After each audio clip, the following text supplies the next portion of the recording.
Sure, sir. Thank you.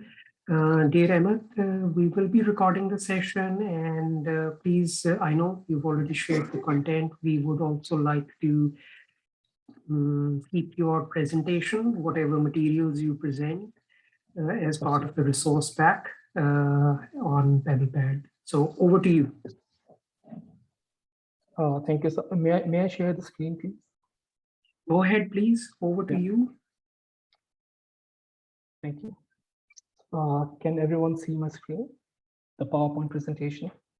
Yes. Okay. So I would be presenting some basic biostatistical concepts and demonstrating running a number of inferential tests using the software SPSS. The latest version of this software is available for free with the University of Liverpool. So all of you can download SPSS from the CST department website at the University of Liverpool. So it's available for free for all the PGR researchers. And you can use it for 1 year, and after that you will have to renew the key, which would again be provided by the CST department. So I've been using this SPSS version provided by the same CST department.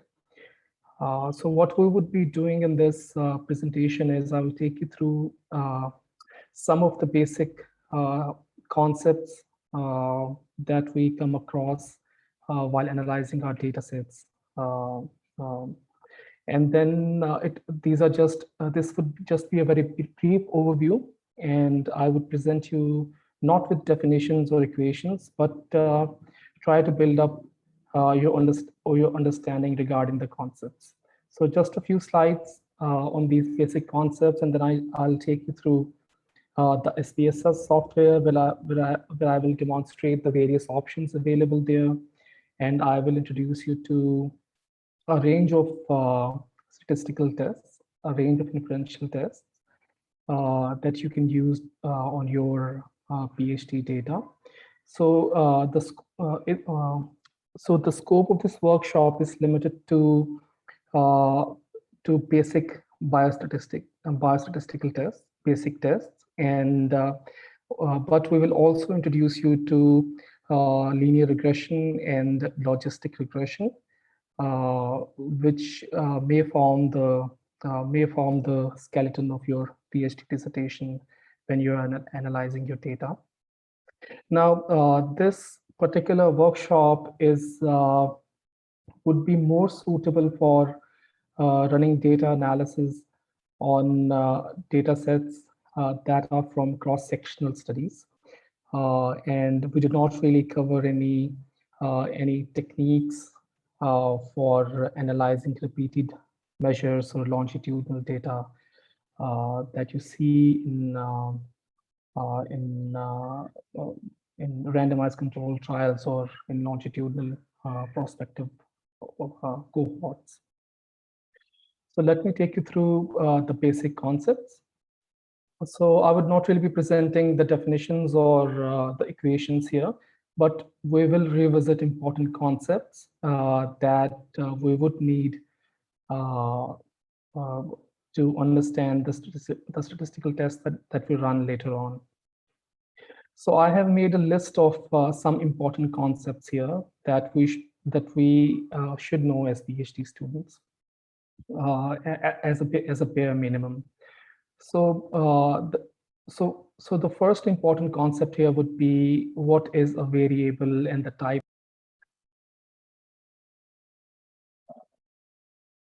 Yeah.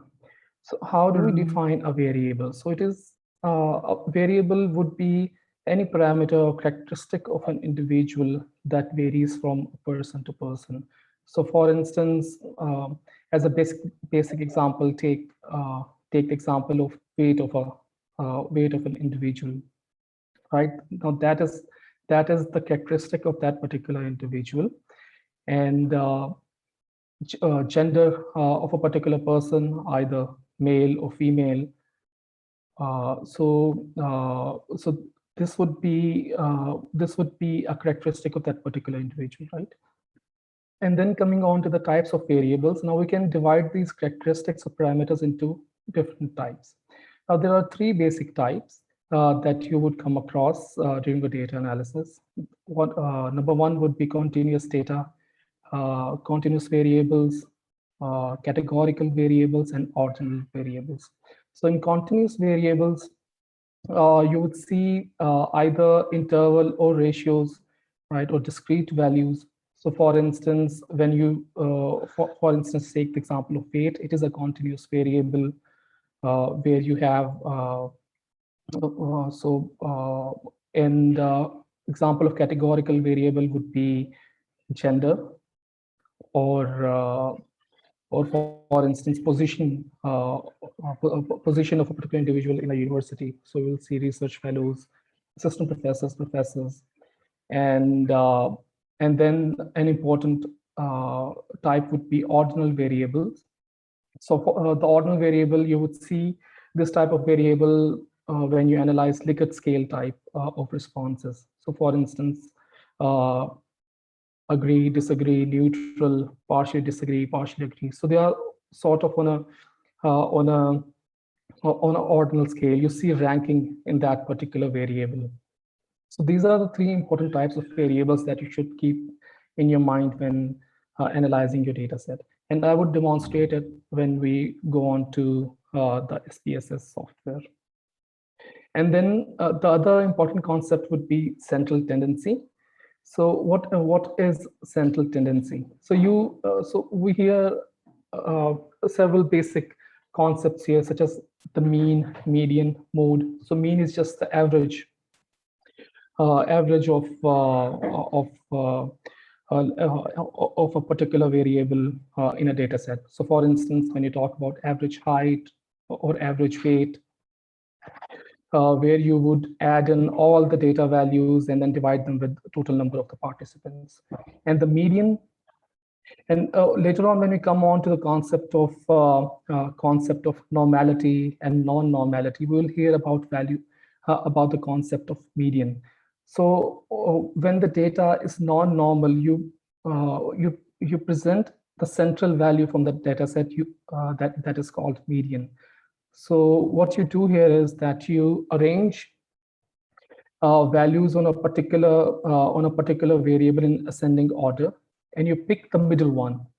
The middle one. So for instance, if you have values ranging from 1 to 10, and then you arrange them into an ascending order from 1, 2, 3, 4, 5, leading to 10, then the number 5 is going to be the median of that particular list of numbers. And then mode. Mode is defined as the most recurring value, most frequently occurring value for a variable. So in a column of variables, the most recurring or most frequently occurring value would be called the mode. So for instance, if you have a list of 100 digits ranging from 1 to 100, but in between you see, and this particular list is representing a particular variable, right? So the most recurring value in that particular column, in that particular list, would be called the mode. So when we describe the data, it is very important to understand the central tendency. So what is the central number, right? When you want to summarize a variable. And so this would be called the central tendency. And then the next concept would be the dispersion, the concept of dispersion. And there would be several important concepts here. For instance, variance, standard deviation, range, interquartile range. The concept of outliers is important here. So when you summarize a variable and you have identified the central point of that particular variable using mean, median, and mode, then you have to describe how the data is dispersed around that central value. So you have the central point. So for instance, the mean height of mean height of these particular number of participants is 5 feet and 6 inches, right? But you would have a lot of people that may have a height of 6 feet. They are taller, or you may have people that are shorter, right? So in addition to the central point of the data, the central tendency or the mean median mode, you also need to know how the data is distributed around the mean, right? So in simple terms, this would be the average difference between the mean and each data point. So how each data point in a particular column differs from the mean value, right? So how the data is distributed around the mean. So the concept of variance here, the first concept here of dispersion, it is simply the sum of square difference of mean, right, and each value. So you have, for instance, have 100 data points, right? And you subtract each data point from the mean, and then you take the square of it. So it would be sum of square differences of mean and each value divided by n-1, where n is the sample size. And then the next concept is standard deviation, which is just the square root of variance, right? So these are so this standard deviation is one of the most commonly used measure of dispersion for any variable or parameter. Range is defined as the maximum value minus the minimum value in for a particular parameter. Interquartile range, it represents the middle 50% of a variable.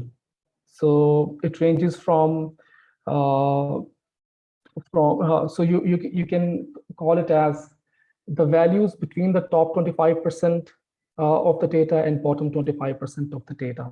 So this particular presentation of range, the interquartile range, is not sensitive to outliers.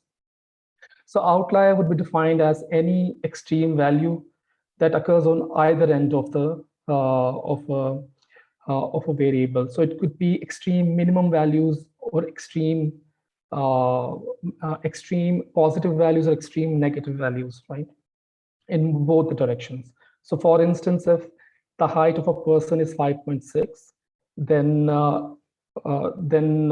that is the average height of that particular particular study sample, right? And if you have anyone who is only 2 feet tall, or anyone who is 7 feet tall, then these would be considered as extreme values and termed as outliers. Then there is another concept. So while running inferential tests, what you're trying to do is, for instance, if you're running any sort of statistical test on a study sample, what you're trying to do is you're trying to draw conclusions about the population, right? And here comes the concept of null and alternative hypothesis as well. So for instance, if you would like to know, if you have a data set of 100 people, and you would like to know if there is any association between depression and socioeconomic status of participants in that study sample, right? So what you're trying to do is you're running that statistical test on that particular data set, but you're trying to infer or draw a conclusion about the whole population. So this is this is a very important concept to understand when running any sort of statistical test. Then there are important concepts of standard error and 95% confidence interval. So I take standard error. I define standard error as so let's say what you are trying to do is that you draw many samples from a population. So when you're running any sort of any research study, right, you cannot really interview every single person in that particular population. What you do is you draw a study sample from that particular population, right, and you take their mean. And then what you do is you draw infinite samples, infinite study samples from that particular population, and then you take their means as well, and then you arrange them in a data set. What you will have is a variable that represents the means of a lot of different study samples.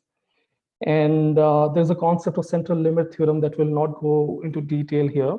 But what you will have here would be a sampling distribution of the mean, or and their standard deviation, the dispersion, the concept of dispersion that we talked about earlier on, would be the standard error of the mean, right? So standard error of the mean would relate to the whole population rather than the study sample. And the larger the number of participants in your study sample, the more precise your estimates would be. So that's the concept that we have to understand here.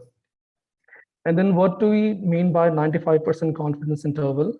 So when we talk about 95% confidence interval, what you will find here is a range of values. So there would be a low range and a high range, right? So for instance, if you take mean height of participants, and the mean height is 5.6. So we know that the mean height in that particular data set is 5.6. But what about the whole population? So when we talk about the whole population, there would be a bit of uncertainty here, right? And here comes the concept of 95% confidence interval. So let's say the 95% CI that we get for that particular data set is, let's say, from 4.6 to 5.8 feet. So that would mean that the 95% confidence interval from 4.6 to 5.8 feet means that there is a 95% chance that that the mean of height of the population would fall between these values. So this is another important concept here. And we will talk about this later on when we run SPSS as well, where I will demonstrate all of these important concepts. And then the concept of statistical significance, p-value, type 1 and type 2 error. Now these important concepts, you must have explored these concepts in calculating sample size and power calculation tutorials and workshops as well. So what do we mean by type 1 and type 2 error? So in simple terms, type 1 error would be in one phrase, it would be defined as the probability of getting false significant. So that is an important term here. And type 2 error means the probability of getting false non-significant results when we run any sort of inferential tests. For type 1, an associated concepts is the alpha level or p value less than 0.05, right? So you keep type 1 error at 5%. That is the convention we use in most of the biostatistical tests. And the type 2 error is kept at a maximum of 22%. And it is also related to the power of a study.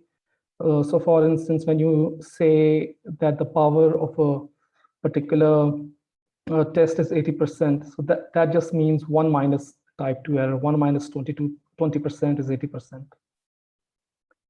And then and then null and alternate hypothesis. So when you talk about hypothesis, you always have two exclusive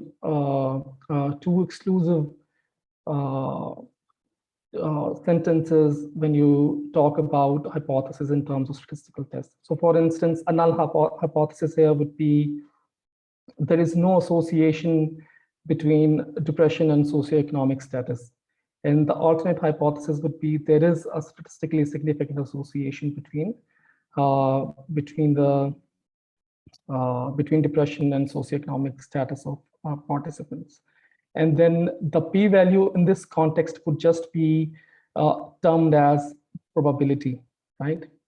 So p-value in just one phrase or one word would be called as probability, ranging from 0 to 1, where p in simple terms would be defined as weight of evidence in favor of or against the stated null hypothesis. So for instance, if you say that there is no association between depression scores and socioeconomic status, a p less than 0.05 here would be favor the alternative hypothesis and will reject the null hypothesis. So these are just conventions that we use in bios. These ranges or these particular values are just conventions that we use in our day-to-day research or analysis. So these are some of the important concepts, and I haven't really defined them, but just tried to revisit them in simple terms. I know these might be a bit tough to understand if you have just started reading biostats. So these are basic concepts that every researcher should know before moving on to complex statistical analysis. And I will demonstrate all of these when we run different inferential tests using SPSS, where understanding them would become a bit more easy. So coming on to the main agenda of the workshop. So we have two main points here. How do you describe a variable and how do you run statistical tests, right? So this is the part and parcel of the job of any data analyst or any researcher who is going to analyze any data set. So when you describe a variable, right, first you should know the type of the variable, whether it is quantitative, as we had talked previously, height or weight, whether it is categorical, gender, or any other variable with categories. So you have two categories here, quantitative or categorical, right? And when we talk about Likert scale items, which are mostly defined as ordinal variables that have some sort of order in them, ranging from not at all to all the time, right?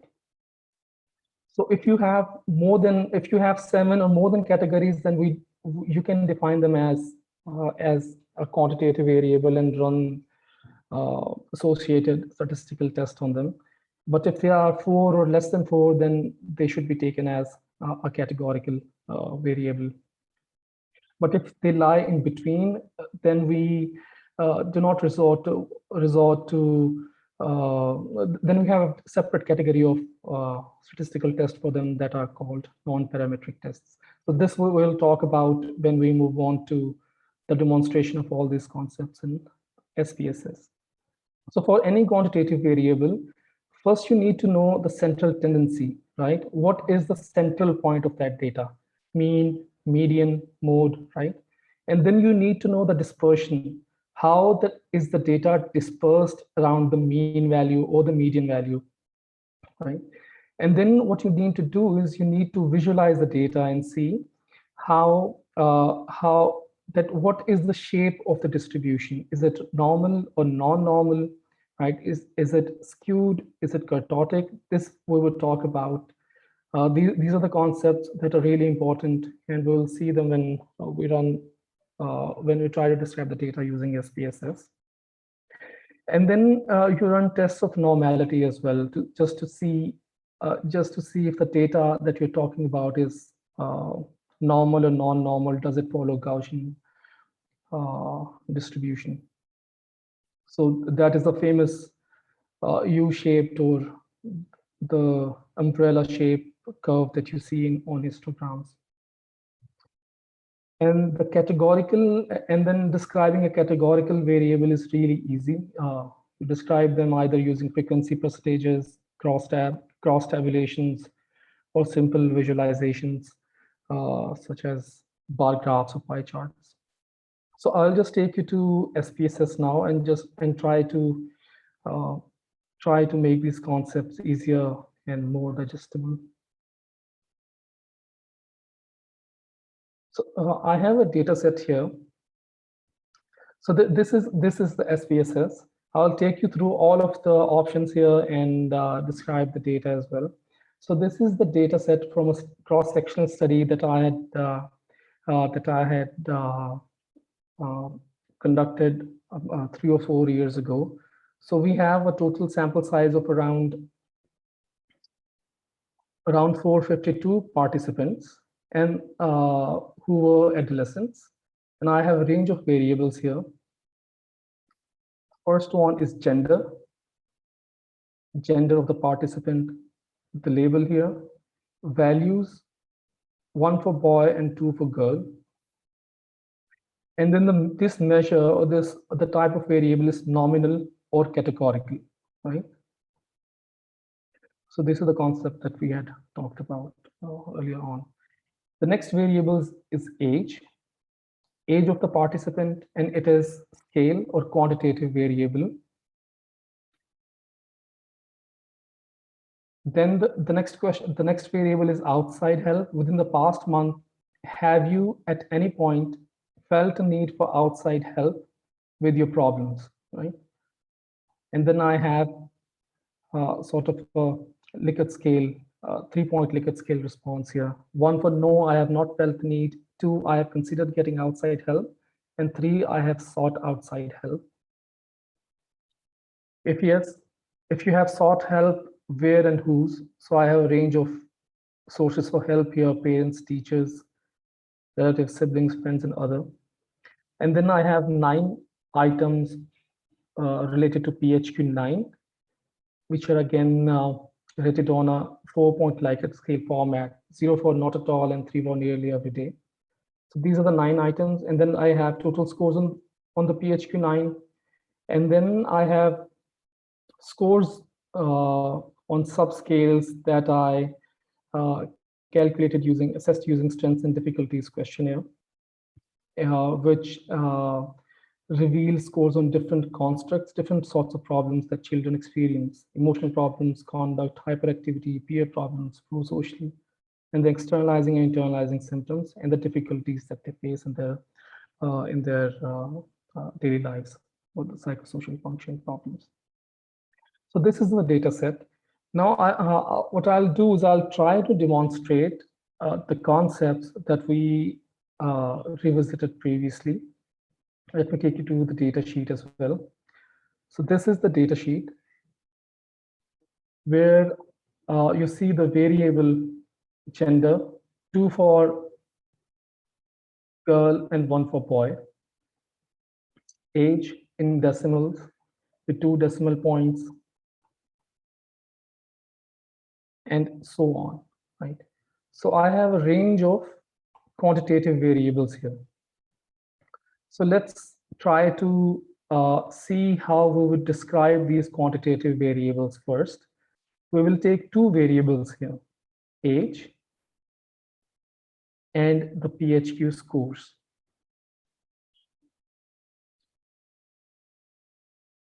I'll go to the Analyze tab. So this is the ribbon tab. And for this particular workshop, the three options or 3 drop-down menus of interest in this ribbon tab would be transform, where we can transform variables such as calculating sum scores, such as calculating mean scores, right?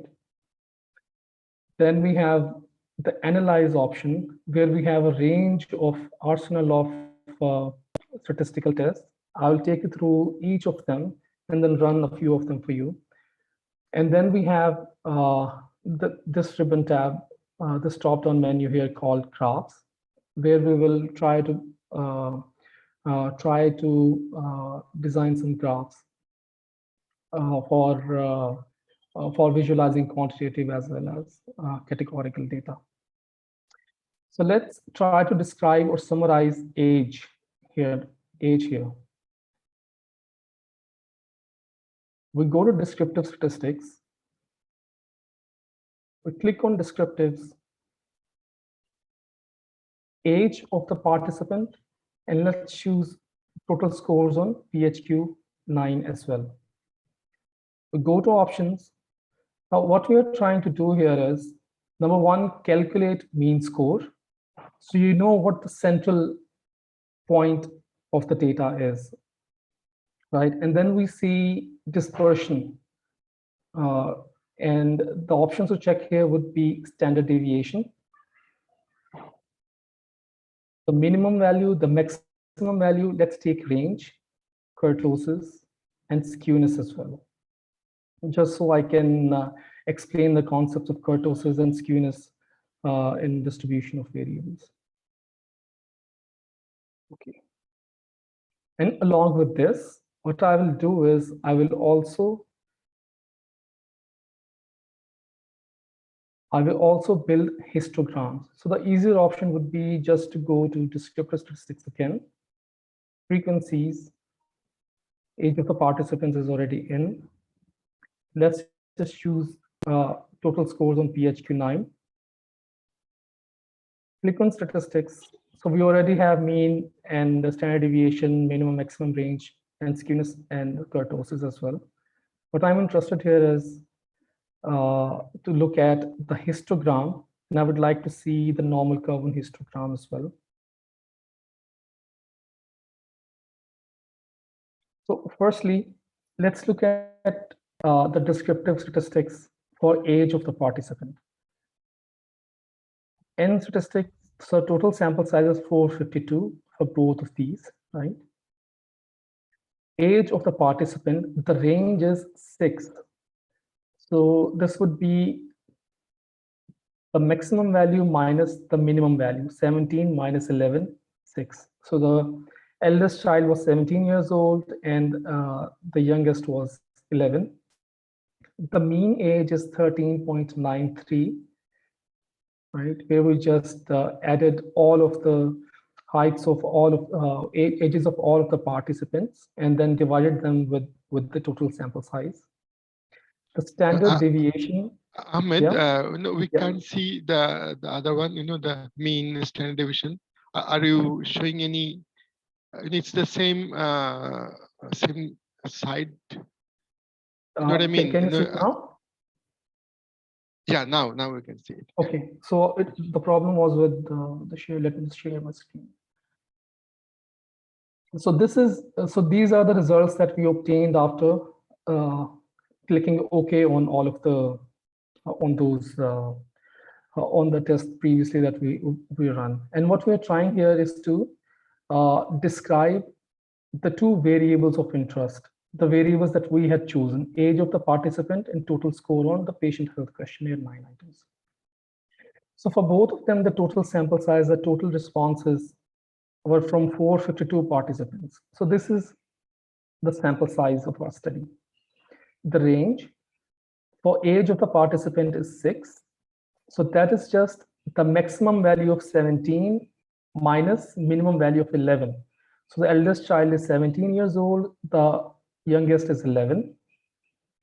The mean age, which is just where we just add the ages of all of the participants and then divide them with the total sample size, is 13.93. So now we have the central benchmark, the central point. And how is the data dispersed around this 13.93? We have 1.17. This is the standard deviation, right? But let's go on to the total score on the PHQ. 450 sample size, range is 27.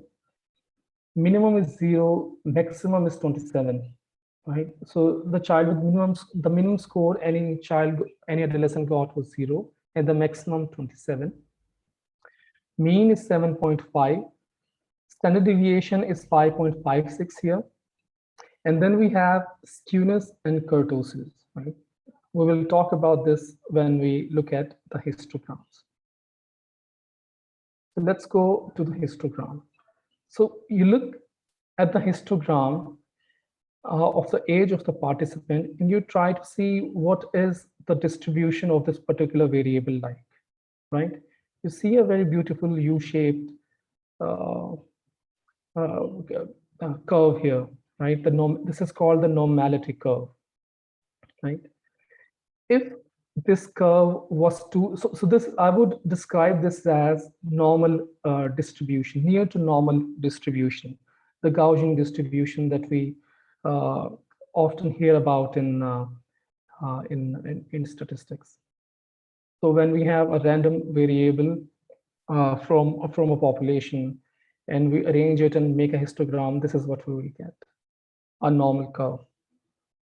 If the age of the participants was, let's say, so here on the x-axis, you see age of the participant, and here you see the frequency, right?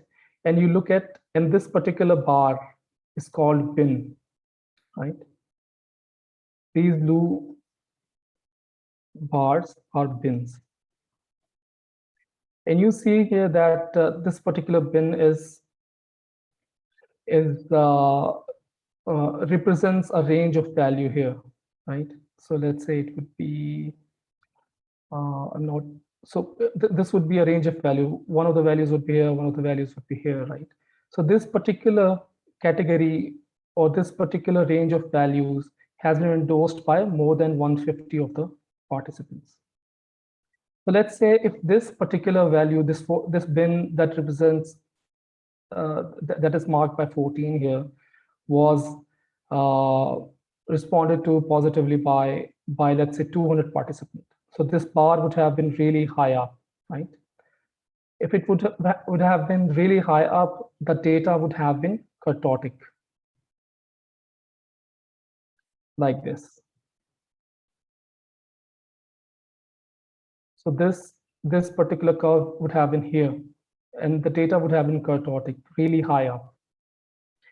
And the concept of, so this is the concept of kurtosis. And when we talk about skewness, so if the distribution of the data was, so majority of the distribution or majority of the participants were, let's say, less than 12 years old, this value, most of the bars would have been here. And we would have said that the data is negatively skewed. And if most of the participants were aged 18 or more, this particular fall would have been like this, would have followed this sort of curve, more towards the value of 18, and we would have said that the data is very positively skewed. Now, this concept is really important because looking at this kurtosis and skewness and looking at this normality curve would describe if this particular quantitative variable is normal or non-normal. And later on, we would see that this particular assumption or this particular distribution guides choice of our statistical test. So if this histogram would have showed a non-normal distribution, we would have chosen a different set of statistical tests that are called non-parametric tests. But since this is normal, we will choose parametric tests, and we'll talk about these tests later on.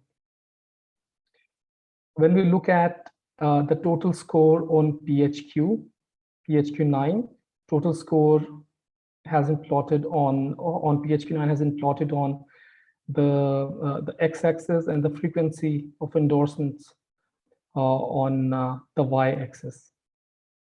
So again, you would see here that the data is a bit negatively skewed. It is more of the responses have been endorsed on the negative side, the lower side, from 0 to 10, and less of the responses have been endorsed from 10 to 20, right?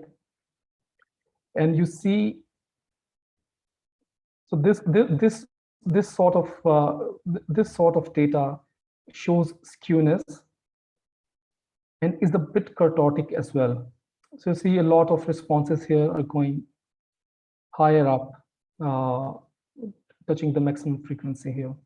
So this 0 has been endorsed by a lot of participants. And then this bar, the score on this particular bar has been endorsed by a lot of participants. So when we go back to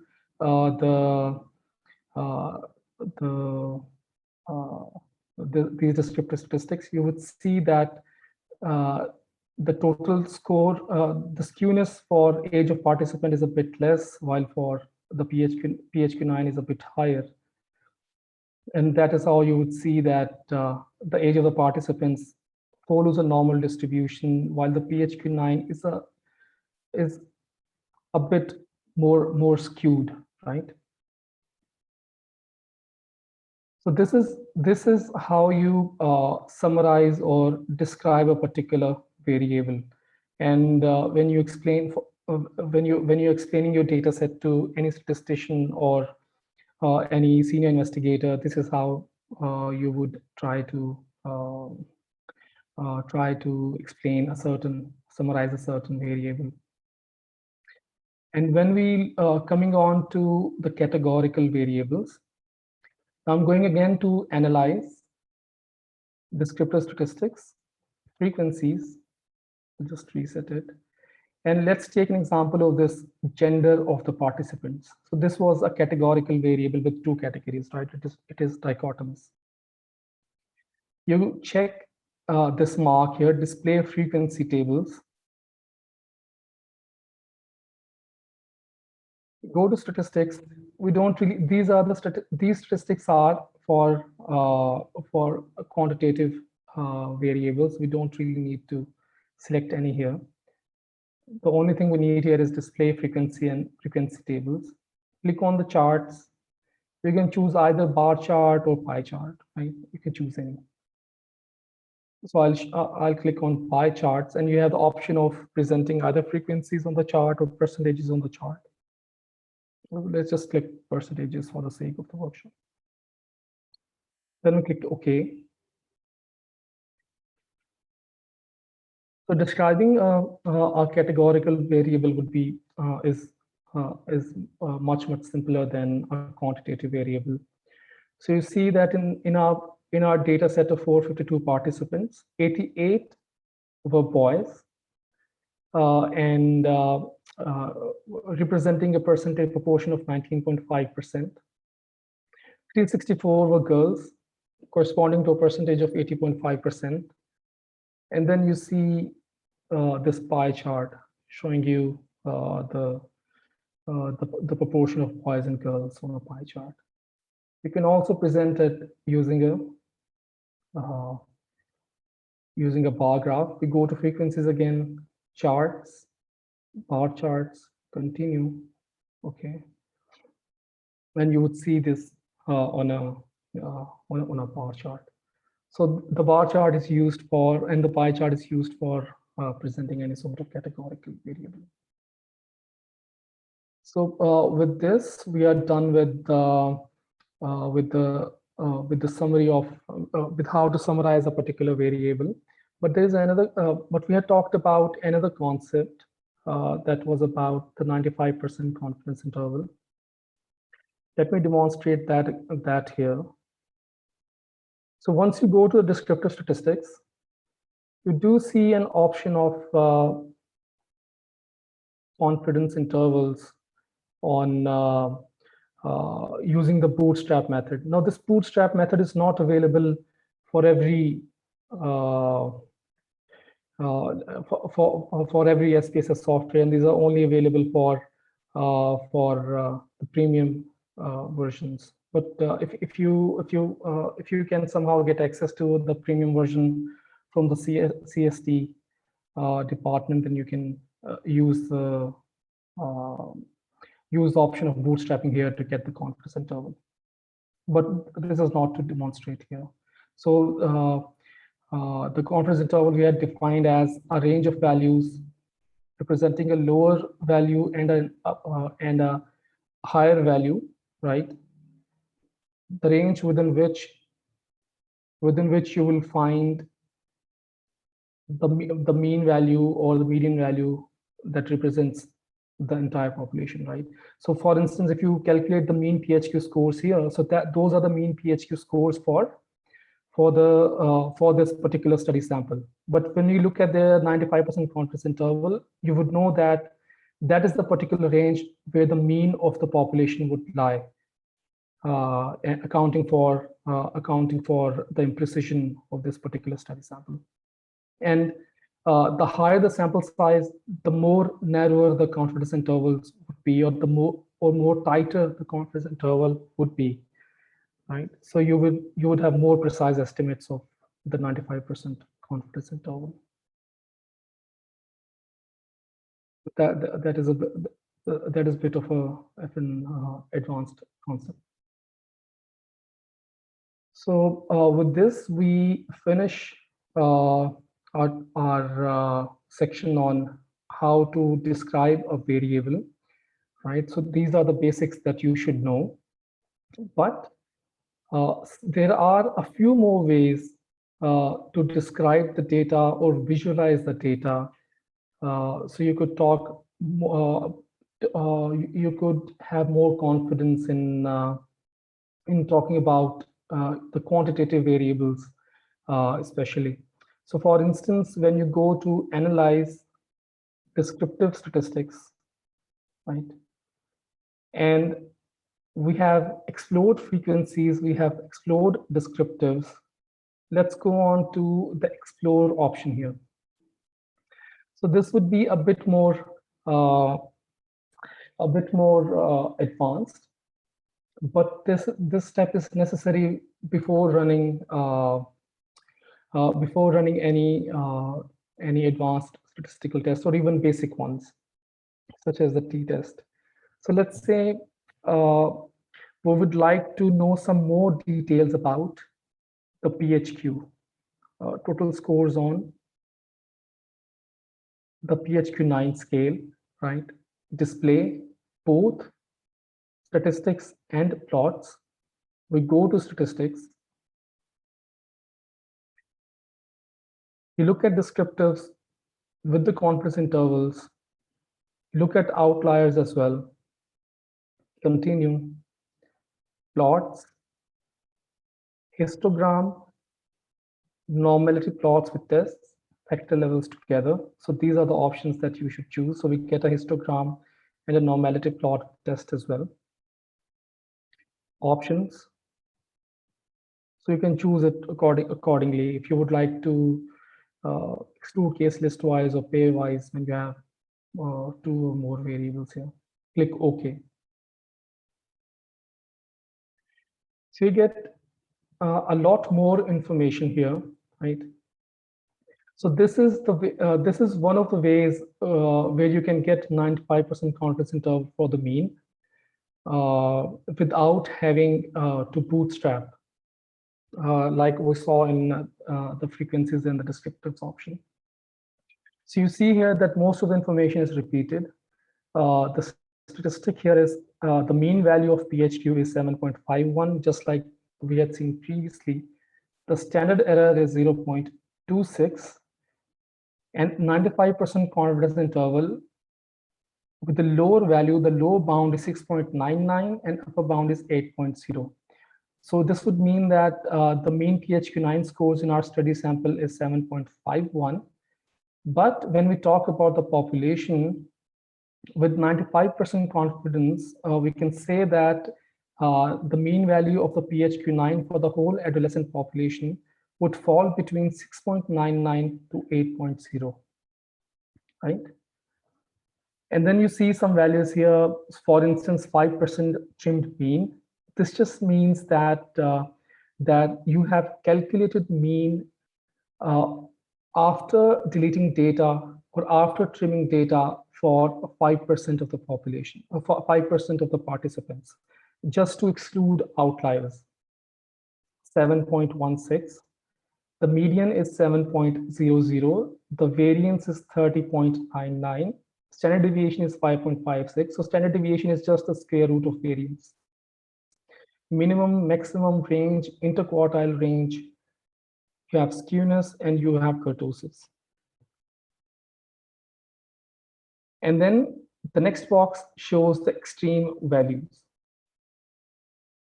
So the 5 highest and 5 lowest values have been shown. The highest are 27, 26, 24, 23, 23, and the lowest are 0, right? So these extreme values, when we look at different inferential tests, we have to see that there are not a lot of outliers in the data set.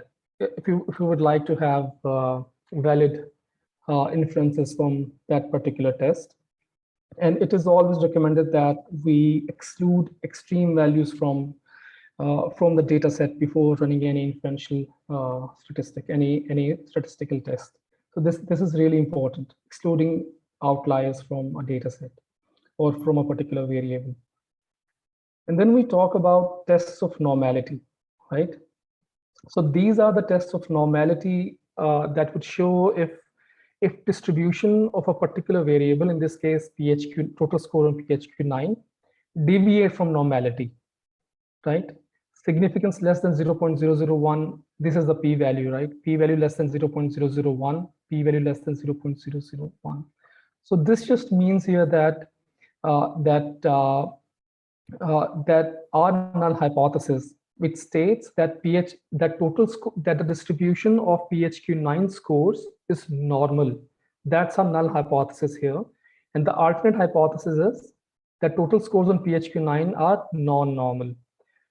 So having a p-value less than 0.05, we reject the null hypothesis and we accept the alternate hypothesis that PHQ-9 is indeed non-normal. It does not really follow a normal distribution. It is either highly skewed or either highly kurtotic. So the concepts that we had seen while exploring the histogram of PHQ-9, and we had seen there that the data was a bit the distribution of PHQ-9 was a bit skewed, right? But it is important to note here that these tests of normality, both the Shapiro-Wilk and the Kolmogorov-Smirnov test, both of these are highly sensitive to sample size. So, and we normally run it when our study sample is less than 300, is of less than 300 participants. So if you have a small data set, a small study sample, running these tests would be good, but not in our case because we have a relatively larger sample size for 452 participants. And again, you would see that this is a histogram of PHQ-9, the one we had seen previously, but this is without the normality curve. And you see here that the data is skewed. And then this is another important plot, normal QQ plot or quantile plot of total score on PHQ. And this is again the detrended normal QQ plot. So if our variable was normally distributed or was normal, you would have seen that these dots, these data points would have been right on this particular fit line, right? But you see here that that these data points are a bit far away from this QQ plot line. So we can say with confidence that the data or the PHQ-9 does not really follow normal distribution. And then this is another important figure here. This is a type of histogram, and we call it box plot, right? So what this box plot shows us is a distribution of total score on PHQ-9. This particular line here shows the median value, so it's between 5 and 10. This shows 75% percentile. So this line represents 75th percentile of the data, and this is the 25th percentile, right? of this line, so these are called whiskers. Whiskers. Of this whisker, at the end of this whisker, these dots, 4, 3, and 6, these are just case numbers that represent that these three values are really extreme, right? So this is the maximum that you would expect, and from this particular variable, and these three are outliers, extreme values that should be that are really affecting the distribution, the PHQ-9 distribution of the PHQ-9 score on a histogram. So these should be excluded while running inferential tests, because these extreme values would affect the results or significance of any sort of statistical test that you're going to run. We do not really see any outliers on the bottom side. So this is another way of exploring any quantitative variable, just to get some more insights from the data that we had previously seen, using the descriptors and frequency option in the under the analyze drop-down menu. So does anyone have any questions so far? I know it could be a very dry topic, but I'm trying to be to explain it in easier language. So do we have any questions so far?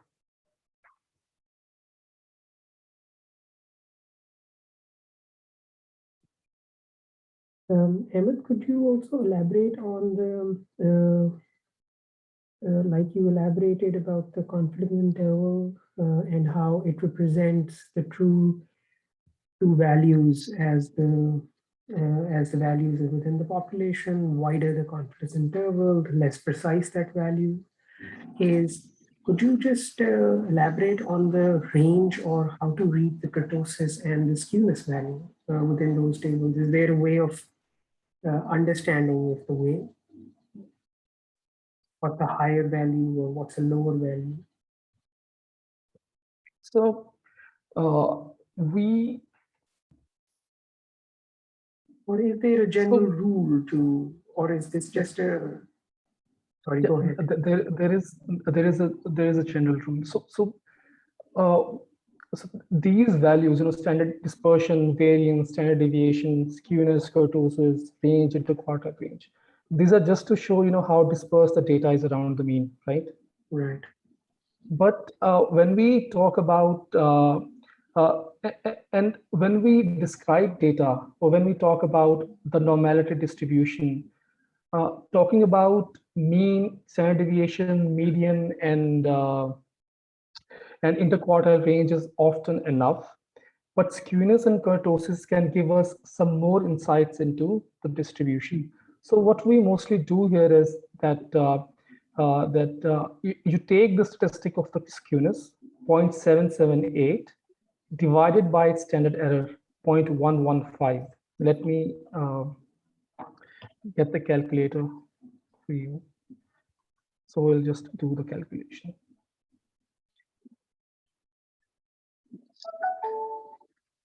.778 divided by 0.15. So this is 6.76, right? So there is a rule of thumb that states if it is larger than 1.96, the multiplier that we use for calculating confidence interval, then that particular variable is more highly skewed or significantly skewed. If this ratio would have been less than 1.96, we would have said that the data is normal, right? And same goes for kurtosis, 0.257 divided by 0.22, right? So this is 1.12. It is less than 1.96. So we would say that the data is not very much kurtotic. And you would see here in the histogram as well that the data that this curve does not really go really above, Mm. it does not really touch the top of this histogram. So it's not really very kurtotic.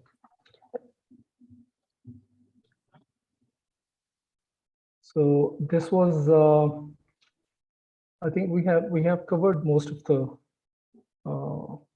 ways we could summarize or study the distribution of a particular variable. Yes, there is one more important concept for categorical variables. The concept of or the technique of cross tabulation. You go to descriptive statistics, cross tabs. So what we do here is this particular cross tabulation option is used for looking at looking at tests of proportions. For instance, chi-square, that if there is any significant association between two categorical variables.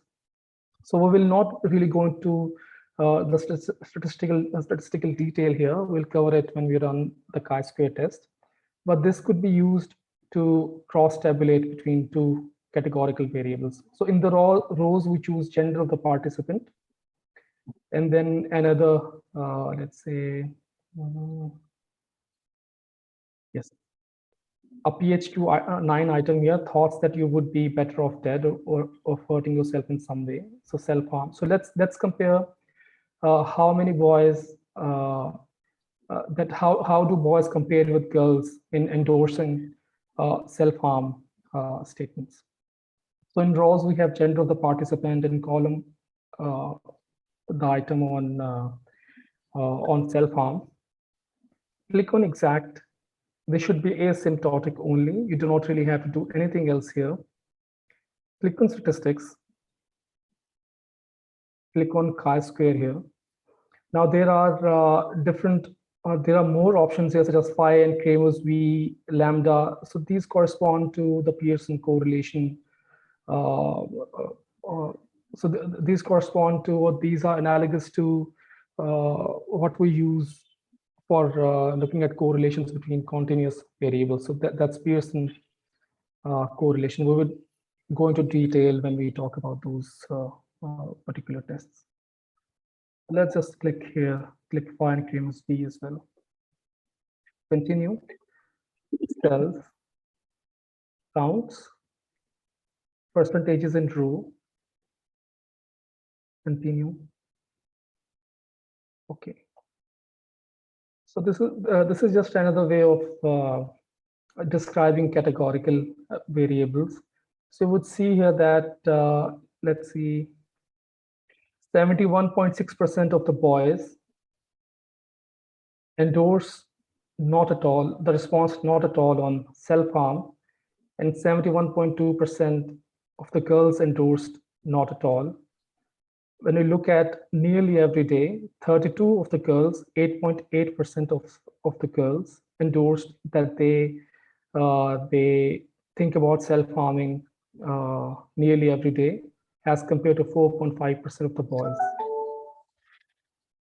And when we look at the Pearson chi-square, it has a two-sided p-value of 0.11. So we can say that that this effect is that there is a significant statistical association between gender of the participant and thoughts about self-harm, where more girls endorse having thoughts on self-harm than the boys. So you would see here that nearly every day is endorsed by 8.8% as compared to 4.5% of the boys. 9.9% of the girls endorse having thoughts about self-harm compared to 3.4% of the boys. And then this is the nominal by nominal correlation value, or the phi and Kramer's V stat. So it shows that phi has a value of 0.158 here, and Kramer's V has a similar value, 0.158. This just shows that that there is a significant effect, but it has a weak strength. It has a weak effect size. we follow the same convention as Pearson correlation here, and we'll talk about that in detail when we run Pearson correlation. But do keep in mind that a value of 0.165 in Kramer's V corresponds to weak effect size or weak strength of association. So this was the last way of describing a categorical variable. So coming back to the PowerPoint slide, can you see the PowerPoint slide? Yes. Yes. So we have talked about describing a variable, the type of variables. I know the definitions were very confusing, and and for me it gets really tough to define a statistical concept, and demonstrating it is really easy.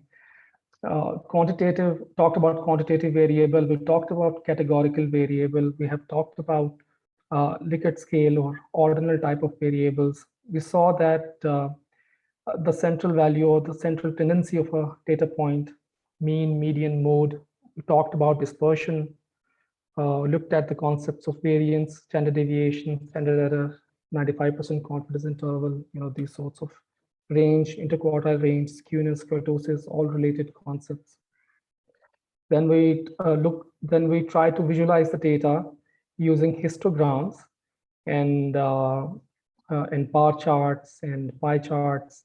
We also talked about tests of normality. We saw what extreme cases or outliers mean, right? And we looked at box plot as well and how we can identify extreme values there. And then coming on to the categorical variable, we saw how to calculate frequency and percentage, how to do cross tabulations where you can compare proportions across different variables or test associations between two categorical variables. And we also visualize the data using pie chart and bar chart. So these are all of the ways how you can describe a quantitative or a categorical variable. So do we have any questions so far? So you will have, everyone will have the recording of this workshop. So you can always look at the video and try to emulate the steps on SPSS. Since we don't really have a lot of time, so it would not really be feasible to get hands-on practice right now. But you can always look at the video and emulate the steps for running these different options. Now, coming on to the next slides. So I have made two slides here of most common statistical tests that we utilize. So these are relatively basic tests. So I know that during your PhD, you would be more interested in running linear regression and logistic regression, and that's what we will cover tomorrow. A very introductory module on linear regression and logistic regression, which I think you would utilize in your PhD dissertation. But before that, I think it would be really important to know the basic statistical methods that every researcher should know. So these two slides are taken from Oxford Handbook of Medical Statistics, and we usually divide these statistical methods into 3 or 4 categories. So, for instance, there would be 3 basic categories. One would be comparing means across different groups, right? Testing association between 2 quantitative variables. And third would be predictions using linear regression and logistic regression. So these are the 3 basic types of tests that we would cover today and tomorrow. And when you look at this guide to unifactorial statistical methods, you would see here that the first category is compare 2 independent samples. Compare 2 means compare 2 proportions, compare distributions, and compare time to an event. So the choice of these tests is dependent on the type of variables that we have. Sorry. So when we talk about comparing two means, what we mean here is that we have a categorical variable with two categories. So for instance, gender, boy and girl, and the dependent variable is continuous. So let's say in this particular instance, we are trying to know if there are any significant differences in mean scores on PHQ-9 among females, among boys and girls, right? So this would be the objective of running this test here. And our null hypothesis would be that there is no there is no significant difference in mean scores on PHQ-9 among boys and girls. An alternate hypothesis would be that there is a statistically significant difference in PHQ-9 scores among boys and girls. And the statistical method that we use here is t-test for independent means. So these two tables, the slide number 4 and 5, they cover all of these important. They give you an overview of all of these important tests. That what would be the aim of this statistical method, and what is the type of the data that you should have. So t-test for two independent means, comparing two proportions. Both the variables would be categorical, two categories, and you use chi-squared test. So the test that we had done previously while doing cross tabulations. Compare two proportions, but there are a few assumptions, right? For instance, for chi-square test, all expected values in each cell should be greater than 5. I will demonstrate this when I run the chi-square test. So when all expected values are greater than 5, you use chi-square test. But if they are less than 5, you use Fisher's exact test. So these both are really the same tests, but catering to different assumptions. Compare distributions. So for ordinal variables and non-normal quantitative variables, which are highly skewed or highly kurtotic, right? So for instance, if you have, for instance, in our case, PHQ-9 was highly skewed, right? So the distribution of PHQ-9 was non-normal. So here we would use Wilcoxon two-sample signed rank test or Mann-Whitney U-test, because the dependent variable PHQ-9 scores were non-normal. And if we wanted to see, let's say if we did not want to run chi-square test for testing association between the categorical variable of gender and the Likert scale responses on the self-harm item, then we could have run the Wilcoxon two-sample signed rank test or Mann-Whitney U test. So I will demonstrate all these tests in SPSS. And comparing several comparing time to an event for survival analysis, where we have time to an event data, we would not really cover this in our particular in our workshop, because these come under the category of longitudinal data analysis rather than cross-sectional one. Compare several independent samples. So for instance, if we have, if we wanted to test, let's say, we have a variable called geographical distribution, and we have 3 or 4 categories: low income countries, high income countries, middle income countries, or let's say we are talking about socioeconomic class or different districts, where we have several categories, 3 or more than 3, right? And we wanted to see if those groups, 3 groups or more than 3 groups, differ on PHQ-9 scores. Then we would use one-way analysis of variance. So if we have 2 categories, then t-test for 2 independent means, and 3 or more than 3 categories, then we use one-way analysis of variance or one-way ANOVA. Again, comparing time to an event, this would be under the longitudinal data analysis. So this is just for your guidance. We would run all of these analysis while using SPSS. Compare differences in a paired sample. So paired sample would be, let's say, t-test for two paired meals, or dependent sample t-test. So what this does is it analyzes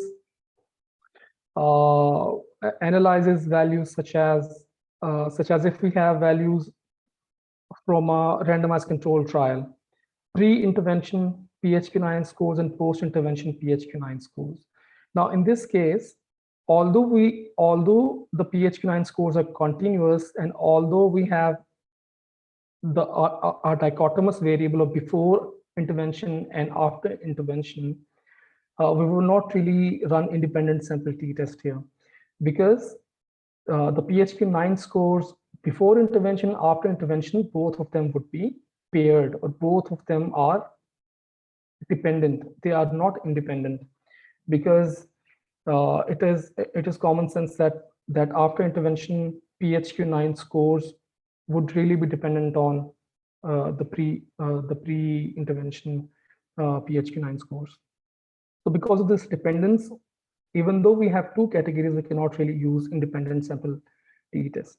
We use two paired or dependent sample t-test or student t-test. And we use this test even in case control studies when cases and controls have been matched across different characteristics. For example, they might be matched according to age, gender, socioeconomic classes. So even in that case, we use this dependent sample t-test. Compare to paired proportions, Machne-Mars test. Now this Machne-Mars test is again analogous to chi-square, but in this case, the categories would not be independent, they would be dependent. So for instance, let's say depression status, positive or negative, before intervention and after intervention. Even in this case, the depression status before and after intervention are paired. They would be linked together, or they would be associated together very highly.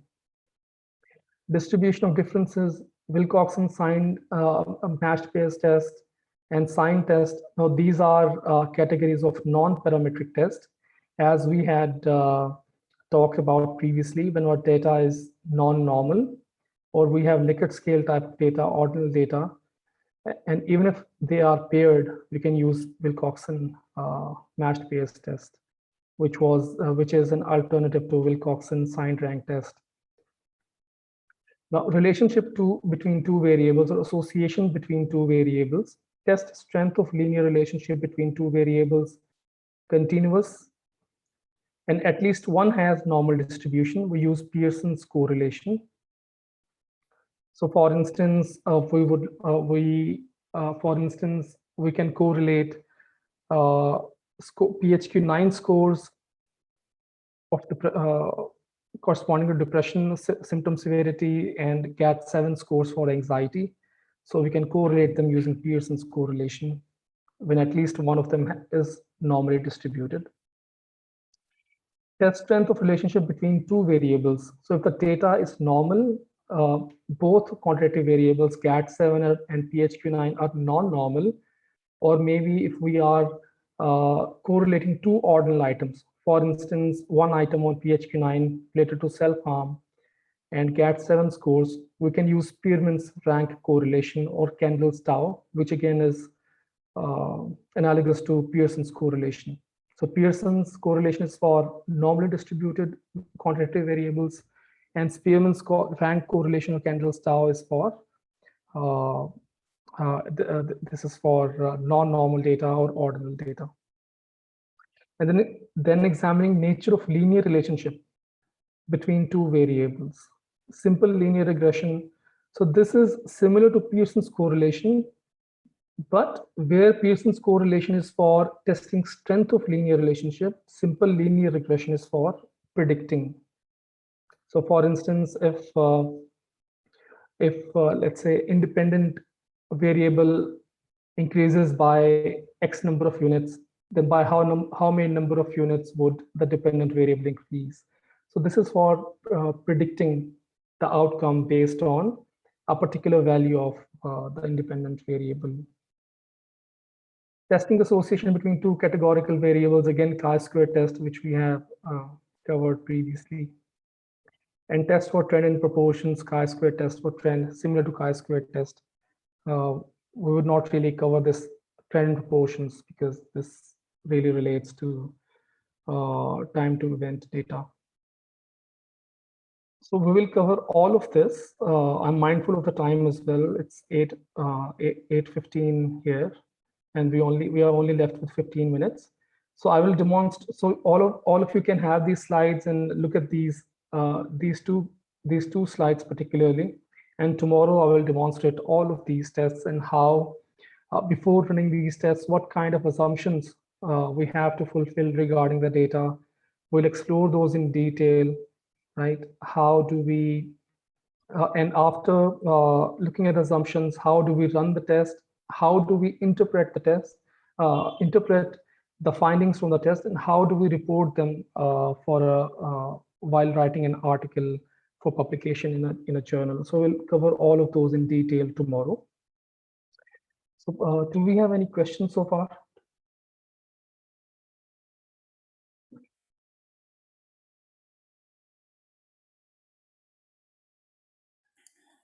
So Ahmed, we are just grappling with the basic concepts. So is there any recommended article? So we've been recommended Introduction to Statistics with SPSS for Social Science. Do you think that reference is enough, or do you have any other reference in mind? No, so that particular book is for really looking at how tests are run using SPSS. They don't really do they don't really explain these basic concepts in detail, right? So for these, I think you can read Oxford Handbook of Medical Statistics. So they have about 1 page, 1 to 3 pages each on all of these concepts. So for variance, they give you the formula, because I think instead of, I think defining these statistical concepts is tougher than representing them in a standard equation. You could maybe get some more insights when you look at the equations themselves. So I would recommend Oxford Handbook of Medical Statistics if you would like to grab these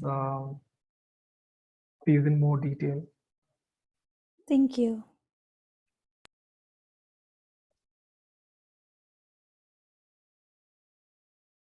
But Ahmed, yeah.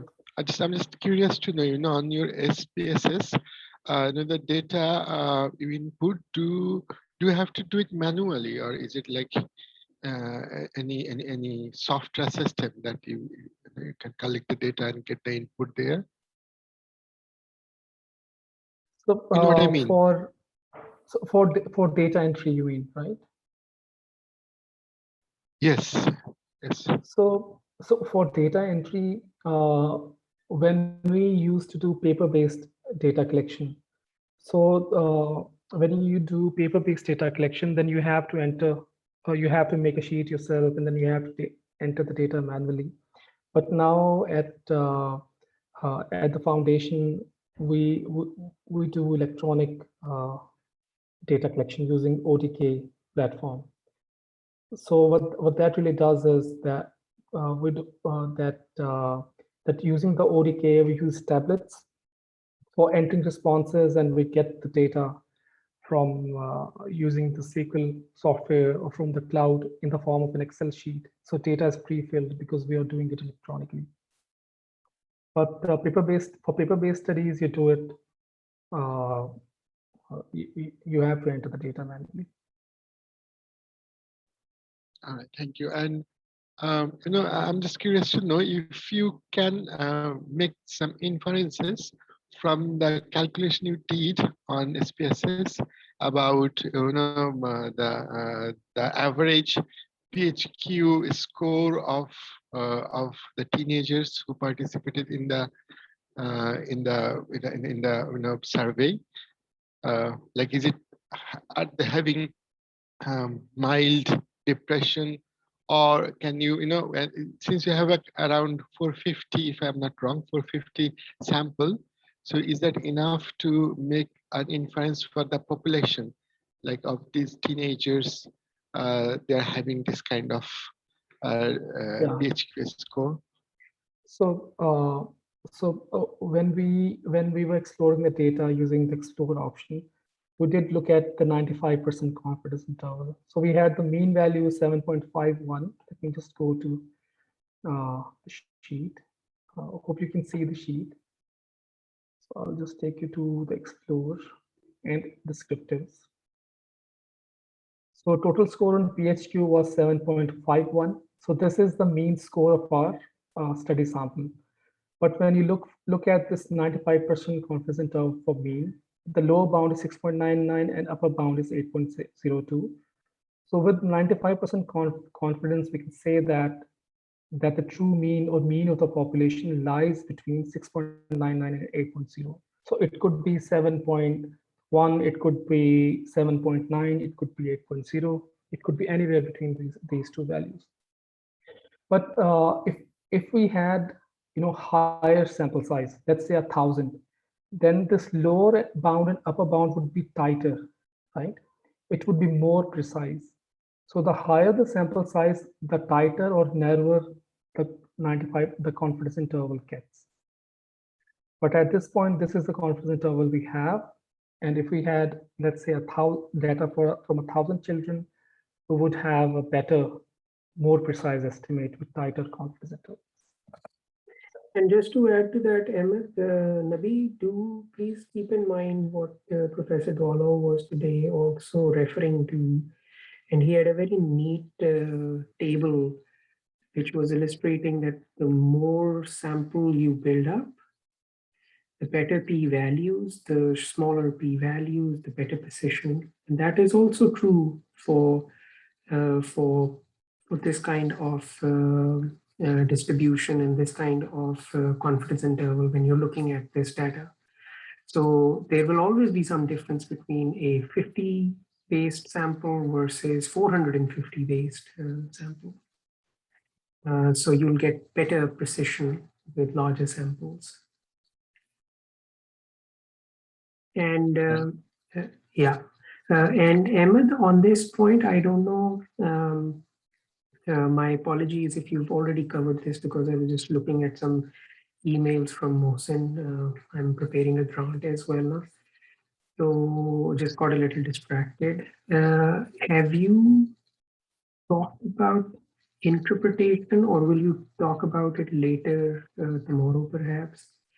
When there are two groups and you're looking at the difference between means, say you're applying t-test, or so when you look at the confidence interval which you generate, the difference of means, how to interpret it. Is it going through zero? The range, I mean.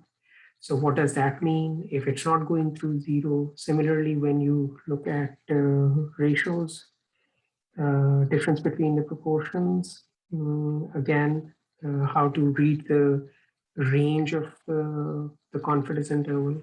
Have you covered this, or will you cover it later? So we'll cover all of this tomorrow, because tomorrow okay. I will take all the fellows through from independent sample t-test to logistic regression. So I perform all of the tests tomorrow, and then we'll talk about tests of significance, what p-value is.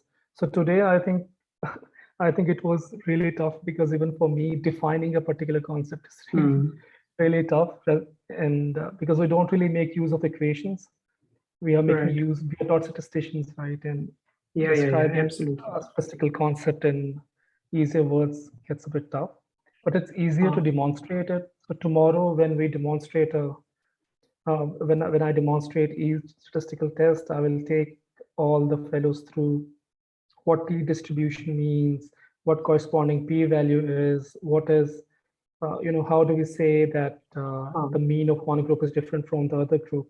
So I'll take them from independent sample t-test to one-way Right. ANOVA, to linear regression, Pearson correlation, Spearman correlation, Yeah. heuristic regression, and so on. Yeah. And So thank tomorrow you will be very more much. hands-on.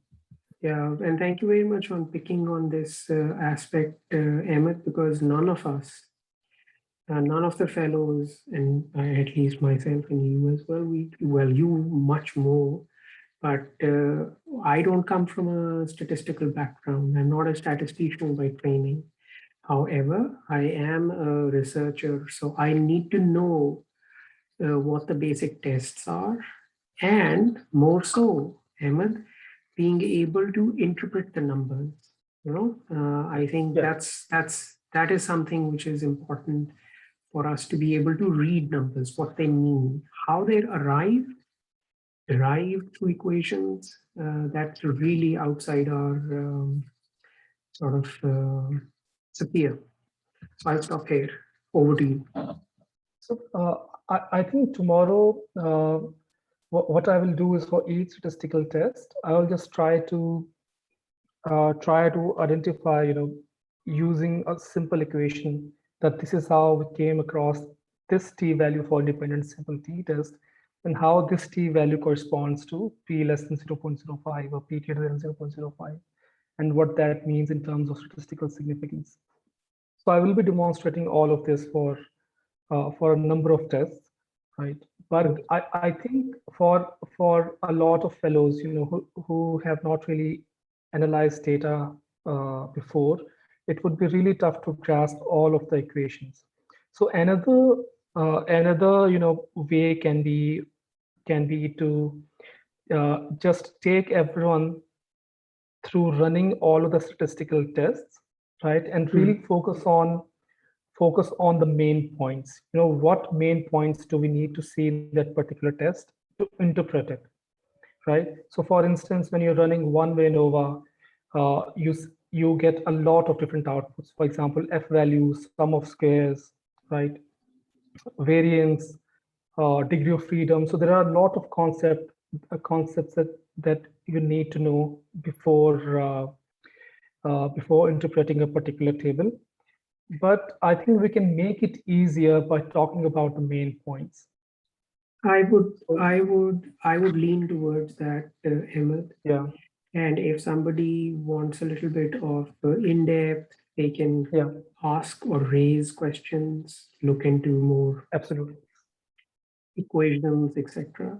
Much more important will be if I am controlling, I am doing a linear regression analysis, for example. So the sense of what are all these covariates that I put together, how are they interacting, what these numbers mean, is this predicting anything, are they correlations, are there associations, the strength of association, etc.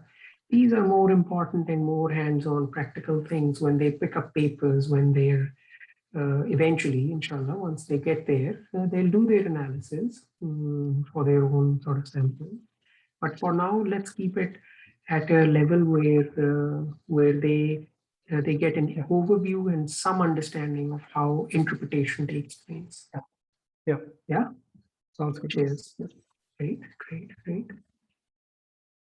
I am also mindful of the time. Once again, dear fellows, and Ahmed, pardon about the technical issue that we faced, and hopefully I'm encouraging and pressing our team at in Pakistan so that this doesn't happen again for the next one day and then the next week as well.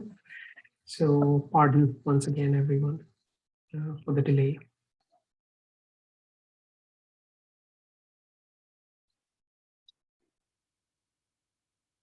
So are you done with your session for today, Ahmed? Yes, for today I'm done.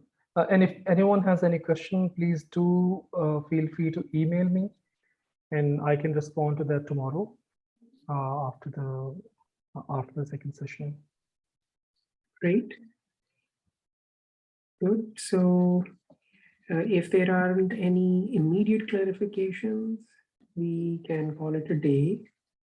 And see you all tomorrow then. And so Khuda Hafiz, Namaste. good evening, and stay well. See you all tomorrow. Thank you. Bye-bye. Thank you. you. Bye. Bye Everyone. bye. Hafiz. Bye-bye. Bye, everyone.